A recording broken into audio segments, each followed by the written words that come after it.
Well, good morning. We've come to a beautiful little waterfall called Bridal Veil Falls. It's still on Sky, just got here. The light is quite bright just at the minute, but it's a beautiful scene.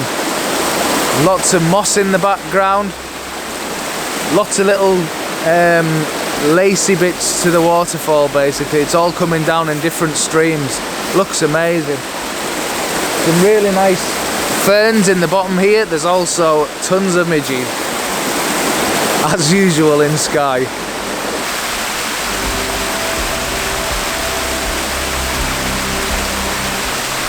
So what I'm really having to do here is watch for the sun.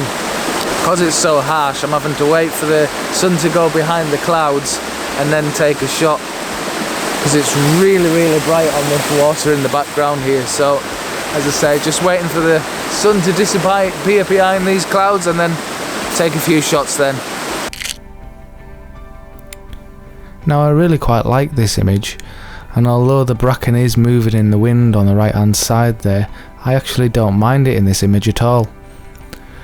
The eyes led quite nicely through the centre of the frame as well by the waterfalls, and there's nothing really too distracting to me. Let me know what you think of it down in the comments below. So actually what I think's better here than trying to get the whole waterfall in is to pick small parts of it, because I think it's going to work out a lot better. Some really nice parts where there's just some really mossy rocks and some nice ferns, and I think trying to pick those out will make a far better image than trying to use the whole falls.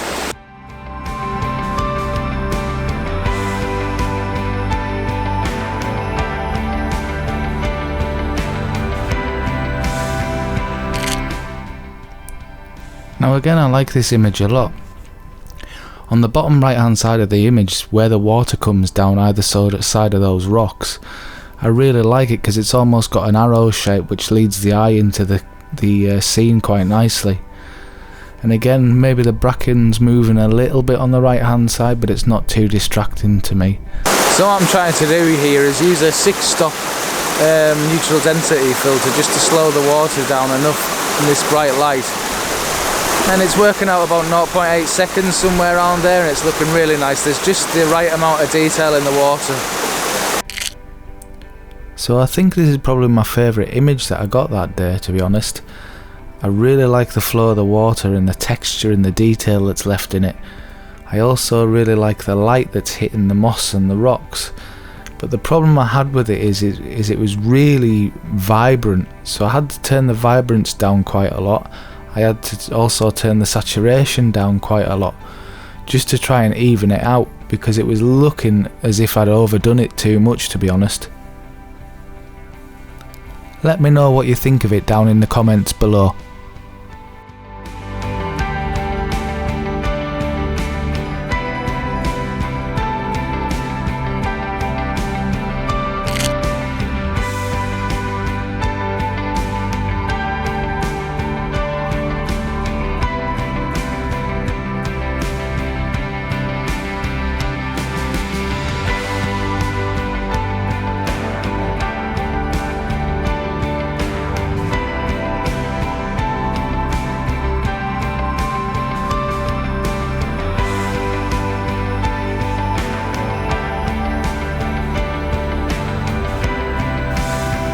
So what do you reckon? Excellent!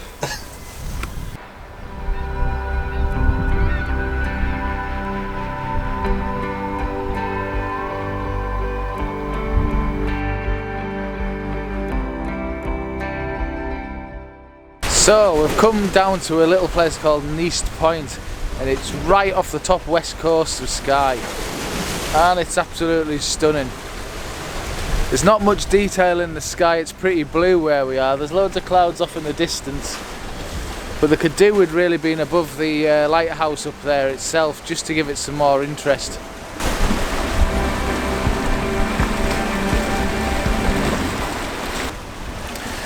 But the main thing I'm working on down here is I've got right down low as far as I can at the minute anyway, down where the wave action is.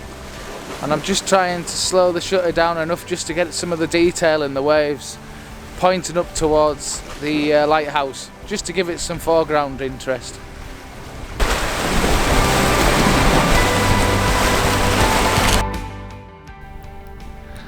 So with these next couple of images, I'll be brutally honest, I just didn't get a chance to do any more video work, I'm afraid. The light was changing so quickly, I just had to take the opportunity to get the shots. Now as you can see, the light is hitting the cliffside and it's a really warm glow, and I really loved that. This next image is the same, it's not quite as prominent, but on this one I like the way that the light is backlighting the waves in the background. So these are probably the best two shots as far as the light's concerned. Now although I didn't get the light on the cliffside on this image, I did get some colour in the sky and at least a couple of clouds above the lighthouse in the background there. I also managed to capture the wave movement in the foreground as well. So I really do like this. It's not quite as good as the last one because I haven't got the light, but I still like it. This next one's the same. I haven't got quite as much movement in the water, but I still had the light in the sky to give it some interest. I like these two images, but what would have made it for me is if I got the light on the cliffs as well. But you can't always have it all. Well, if you've enjoyed the video, please like and subscribe. Join me on Facebook at Paul Thomson Photography. Join me on Instagram at Paul Thomson Photography. And I'll see you again soon. Bye bye. Well, good morning. We've come to a place called Bridal Veil Falls on Skye. And it's just down the road from